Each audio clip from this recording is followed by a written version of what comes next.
Hai, selamat datang di channel Kata Mereka. Silahkan subscribe, like, and share. Kemudian aktifkan juga tanda loncengnya. Baik, terima kasih. Selamat menikmati.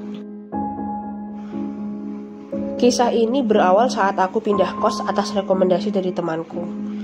Aku yakin untuk pindah ke kos itu dikarenakan tempatnya yang sangat bersih, kamar yang cukup luas, dan harga sewa yang tergolong murah untuk di tengah kota. Aku senang berada di kos itu. Di samping aku mendapat sirkulasi udara yang bersih, kamar yang aku ambil tepat di ujung dan memiliki balkon yang dekat dengan banyak pepohonan, sehingga kamarku selalu terasa sejuk. Namun, semua mulai berubah di bulan kedua saat aku tinggal. Peristiwa-peristiwa terus terjadi, bukan dari dalam kamarku, namun lebih tepatnya dari lingkungan sekitar kos tersebut. Aku mulai merasa janggal dengan adanya kesenian jadilan yang diadakan hampir setiap 2 atau 3 bulan sekali. Dan saat akan ada pentas, pemilik kosku yang paling sibuk mempersiapkan semua keperluan untuk acara tersebut. Tidak hanya sampai di situ, ia juga sengaja mempersilahkan hiburan rakyat itu dilakukan tepat di sebelah tokonya yang memiliki halaman cukup luas. Jika sudah seperti itu, bisa 1 hari full semua akses keluar masuk kampung akan ditutup. Memasuki bulan keempat aku tinggal di sana, aku mulai dimimpikan hal-hal yang cukup membuat tercengang. Seperti halnya, aku dibawa ke suatu tempat, melewati pohon sukun dan ditunjukkan sebuah makam yang ada di dalam rumah. Awalnya aku berpikir, paling hanya karena aku lelah. Namun bahkan saat aku mengabaikan, mimpi itu terus saja datang hampir setiap malam, dan sama. Ada seorang wanita berambut hitam panjang, berpakaian lusuh, menampakkan raut wajah sedih, memelas sembari menunjukkan makam kecil di dalam rumah, yang pada nisannya hanya tertulis nama, hari, dan wetonnya, yang kemudian membuat aku tak kalah syok. Pada mimpi di kali keempat ini, aku baru menyadari satu hal. Hari dan pasaran pada pusara kecil itu sama persis dengan milikku. Setiap kali sampai di pusaran itu, si perempuan tadi langsung menangis dan duduk bersimpuh. Aku mengira itu adalah pusara anaknya. Rasa penasaranku muncul. Keesokan harinya, setelah aku pulang kerja, aku lalu berganti pakaian dan keluar dari kos mencoba mengikuti insting. Setelah berjalan kira-kira 5 menit, kakiku tiba-tiba saja melangkah ke sebelah kanan. Benar saja, itu ada pohon sukun besar yang selalu dalam mimpiku. Aku mendongak ke atas, bahkan pohon itu juga sama tingginya, dengan sebuah layangan putih pada ujung batangnya. Aku semakin penasaran. Kakiku kembali kugerakkan. Di mana pusara kecil itu? Bahkan tak ada satupun rumah dengan cat yang berwarna putih kusam. Aku terus berjalan mengikuti jalan kecil di depan pohon sukun, sesuai dengan mimpiku. Tak berapa lama, langkahku terhenti karena ada seorang ibu yang akan mengeluarkan motornya dari dalam rumah. Menurutku, pintu rumahnya sangat unik dan tak lazim. Dikarenakan ada pintu kayu pada bagian depan, kemudian pintu pagar besi, kemudian ada pintu kayu lagi. Sehingga saat pintu dibuka, aku sendiri cenderung kesulitan menjelaskannya.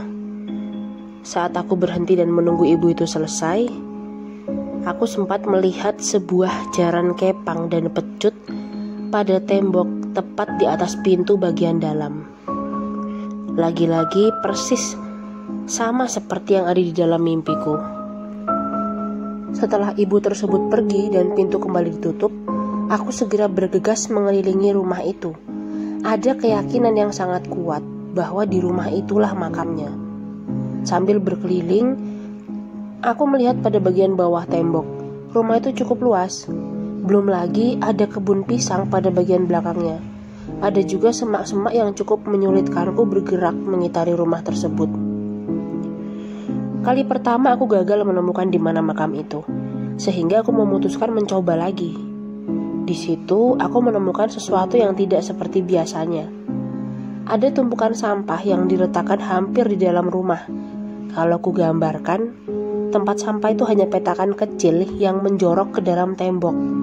Nah, aku penasaran, di mana ada orang yang buang sampah di dalam tembok rumahnya sendiri. Sangat tidak lazim menurutku. Entah keberanian dari mana dan kekuatan apa yang mendorongku. Dengan penuh percaya diri, aku lalu mengambil sebilah kayu dan mengorek tumpukan sampah. Tek, tek, aku merasa kayu yang kupegang membentur sesuatu. Aku terus mengorek keluar sampah itu. Jujur, rasa penasaranku mengalahkan bau sampah yang kukorek. Alangkah terkejutnya aku saat mengetahui ada makam kecil yang menjorok ke dalam. Sangat kecil. Aku berasumsi barangkali itu makam bayi yang belum sempat dilahirkan. Benar saja, saat aku menyorot makam tersebut menggunakan lampu senter handphone, hari lahir dan wetonnya sama denganku. Aku lalu secepat mungkin mengembalikan sampah yang sudah kukeluarkan. Lalu mencoba setenang mungkin berjalan kembali ke kos. Setelah sampai di halaman kos, aku lalu mencuci wajah, tangan, dan kaki. Ya, hal itu semacam tradisi yang diajarkan oleh keluargaku saat kita kembali dari makam. Kemudian secepat mungkin aku lalu segera naik ke atas, mengetuk pintu kamar temanku dan menceritakan semua yang aku alami. Temanku hanya diam dan menyimak dengan serius, sampai ia membuka pembicaraan dan menunjukkan lebam-lebam pada bagian tubuhnya yang selalu silih berganti sejak ia tinggal di kos itu. Temanku juga sempat merasa janggal dan sepemikiran dengan apa yang kuungkapkan. Dari temanku itu jugalah aku mengetahui jika suara orang menyapu hampir setiap jam 1 malam adalah Simbah, orang tua dari pemilik kos. Hampir setiap malam Simbah menyapu rumah menggunakan sapu lidi sembari mengalunkan kidung Jawa.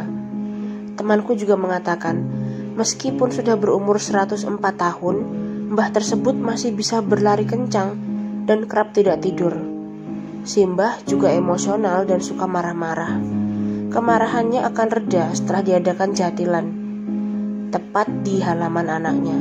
Saat jatilan berlangsung, Simbah akan tidur di kursi rotan tua di teras rumahnya. Setelah selesai dari kamar temanku, aku lalu menuju kamarku dan segera mandi. Malamnya, wanita berambut panjang itu kembali datang di dalam mimpiku. Kali ini ia langsung menunjukkan isi dari pusara kecil. Awalnya aku melihat sebuah janin diletakkan di dalam sana. Kemudian janin itu berubah menjadi batang. Entahlah, aku sendiri tidak berani berkomentar banyak. Namun yang jelas, wanita itu kembali menangis, terus menangis, hingga suaranya memekakkan telinga. Aku yang terus saja kepikiran, akhirnya menghubungi eyang kakungku. Lagi-lagi aku kemudian diminta datang ke pusara itu dan memberi doa. Sebelum berdoa, aku diminta menghubungi eyangku terlebih dahulu. Kali kedua kunjunganku terasa sangat sulit, dikarenakan banyak warga berkumpul dan mengobrol. Baru saat menjelang maghrib, aku bisa menyelesaikan doa di makam itu. Sejak saat itu, wanita tersebut tidak lagi muncul dalam mimpiku. Kira-kira 2 minggu berselang, temanku datang ke kamar dan menceritakan tentang apa yang baru saja dialaminya. Ia baru saja pulang dari tempatnya bekerja dan menggunakan jasa ojol, di mana kebetulan ojol itu juga warga sekitar tempat aku tinggal. Menurut temanku, ibu ojol itu mengungkapkan rasa kagumnya atas keberaniannya tinggal di kos itu. Padahal kos yang kami tempati sangat angker dan keluarga besarnya dikenal suka melakukan ritual di luar akal sehat, atau sebut saja ritual mistis. Jika temanku tidak percaya, ia diminta untuk mengecek sendiri. Hampir di setiap rumah pada RT itu ada makam yang diletakkan satu atap dengan rumah utama. Setelah temanku selesai menceritakan semua hal yang dikatakan oleh ibu ojol, kami berdua sepakat untuk segera pindah kos. Entah perasaanku atau memang kenyataannya seperti itu, namun aku merasa kalau kos kami semakin ngeri. Terlebih setelah Mbah tiba-tiba menghilang. Tepat seminggu sebelum aku dan temanku keluar, temanku menarikku dan melihat kucing hitam kejang-kejang di teras rumah. Namun anehnya, pemilik kos melarang kami menolong kucing tersebut dan segera menghubungi karyawannya untuk membawa pergi kucing yang sedang sekarat dan terus mengejang itu. Setelah kucing dibawa pergi, kemudian anak dan istri bapak kos sudah masuk ke dalam rumah. Aku lalu memberanikan diri bertanya, "Pak, Mbah kemana ya? Sudah hampir 3 hari gak kelihatan. Apalagi sakit," ucapku. Lama bapak kosku terdiam. "Anu Mbak, Mbah sudah meninggal. Mari Mbak." Bapak kos lalu pergi meninggalkanku. Oke baik, terima kasih rekan sekalian dimanapun berada yang telah menyimak sekaligus membaca kisah nyata kali ini. Setelah kita mengetahui Mbah meninggal, akhirnya temanku pun berinisiatif untuk mengajak semua anak-anak kos yang ada di situ bersama-sama mendoakan Mbah. Karena memang saat sebelum kita mengetahui bahwa Mbah ternyata sudah meninggal, kita masih sering mendengarkan aktivitas yang dulu sering dilakukan oleh Mbah, seperti halnya menyapu pada dini hari jam 1 atau jam 2 malam. Masih kerap terdengar. Namun setelah kami mendoakan, hingga pada saat aku dan temanku memilih keluar dari kos, tidak ada lagi suara-suara atau aktivitas seperti yang sudah sering Mbah lakukan. Sebenarnya kami tidak akan mengomentari terkait jatilan dan berbagai hal yang terkandung di dalamnya.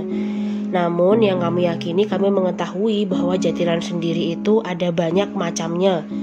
Mulai dari yang bisa transenden atau kesurupan, hingga yang memang digunakan untuk ritual khusus.